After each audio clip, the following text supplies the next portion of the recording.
Story is Snowflake Bentley by Jacqueline Briggs Martin.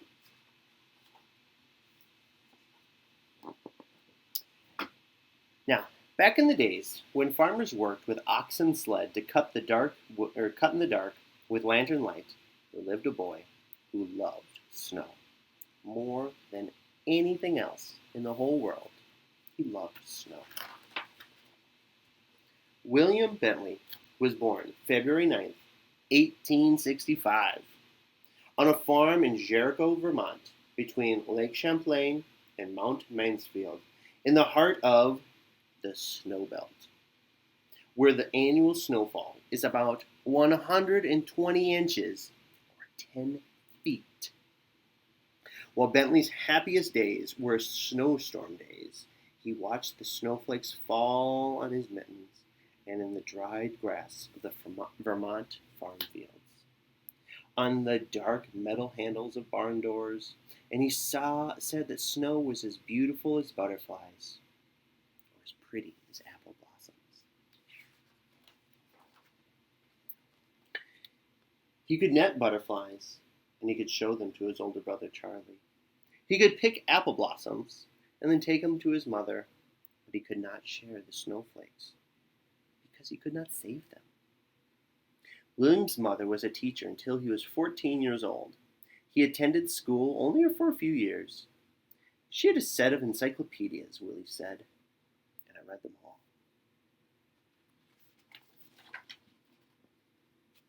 And when his mother gave him an old microscope, he used it to look at flowers, raindrops, and blades of grass.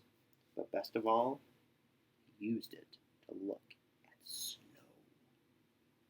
And while the other children built forts and pelted snowballs at roosting crows, Willie was catching single snowflakes day after stormy day.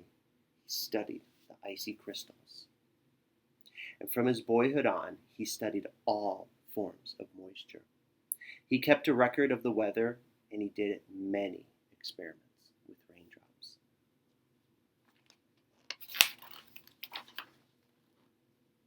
He learned that most crystals had 6 branches, though a few had 3. And for each snowflake, the 6 branches were alike. I found that snowflakes were masterpieces of design, he said. No one design ever repeated, and when a snowflake melted, just that much beauty was gone, without leaving any record of it behind. Their intricate patterns were even more beautiful than he had imagined. He expected to find whole flakes that were the same, that were copies of each other, but he never did. Willie decided that he must find a way to save snowflakes so that others could see their wonderful designs. And for 3 winters, he tried drawing snow crystals. They always melted, though, before he could finish. Starting at the age of 15, he drew 100 snow crystals each winter for 3 winters. And when he was 16, Willie read of a camera with its own microscope. If I had that camera, I could photograph snowflakes, he told his mother. Willie's mother knew that he would not be happy until he could share what he had seen. Fussing with snow is just foolishness, her father would say. Still, he loved his son, and when Willie was 17, his parents spent their savings and they bought that camera.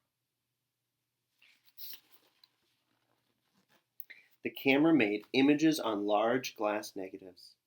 Its microscope could magnify a tiny crystal from 64 to 3,600 times its actual size. It was taller than a newborn calf and cost as much as his father's herd of 10 cows. Willie was sure that it was the best of all cameras. Willie's experiment. He used a very small lens opening, which let in only a little bit of light. And then it would reach the negative, but he kept the lens open for several seconds, sometimes up to a minute and a half. Even though his first pictures were failures, no better than shadows, he would not quit. Mistake by mistake, snowflake by snowflake, Willie worked through every storm. Winter ended, the snow melted, and when he had no good pictures, he waited for another season of snow. One day, on the second winter, he tried a new experiment and it worked. Willie had figured out how to photograph snowflakes. Now everyone can see the great beauty of this little crystal, he said. He had learned, too, that he could make snow crystals show up more clearly by using a sharp knife to cut away all of the dark parts of the negative.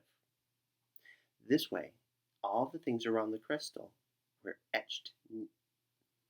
Now, this etching took many hours of work for each photographer, but Willie didn't mind because it really showed how beautiful these